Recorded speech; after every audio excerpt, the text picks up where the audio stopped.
Peoples Labour bureau یعنی Pakistan Peoples party صوبہ سندھ کے صدر نثار احمد کھوڑو اور پیپلز لیبر بیورو سندھ کے صدر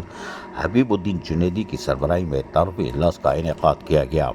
نثار احمد کھوڑو کی رہائش گاہ پر ہونے والے اس اجلاس میں جہاں دیگر شرکت موجود تھے، وہیں People's Labour Bureau Karachi division کے صدر Aslam Sambo, general secretary Hussain Badshah, People's Labour Bureau Karachi division کے 7 اضلاع کے منتخب ہونے والے صدور، جنرل سیکرٹریز اور انفارمیشن سیکرٹریز کو مدعو کیا گیا تھا۔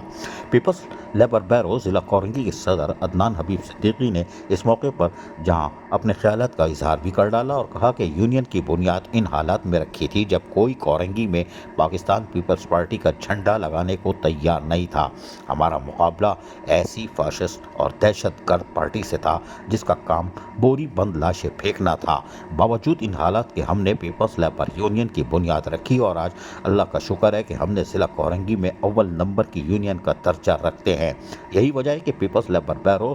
صوبہ سندھ اور کراچی ڈویژن کی قیادت نے ہم پر اعتماد کیا اور ہمیں ضلع کی ذمہ داریاں سونپی ہے جو کہ ہم اللہ تعالیٰ کی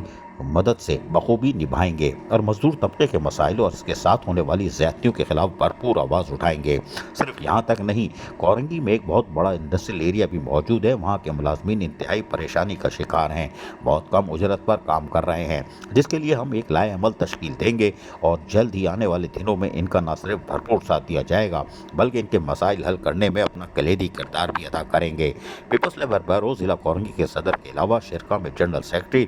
دارا سعید نجفیس، انفارمیشن سیکرٹری احمد علی خان اور محمد عامر نے بھی یہاں شرکت کی اور یقینی طور پر نثار احمد کھوڑو ہوں یا اسلم سمبو ہوں، حبیب الدین جنیدی ہوں، ان کو پھولوں کے ہار بھی پہنائے اور اس موقع پر یقینی طور پر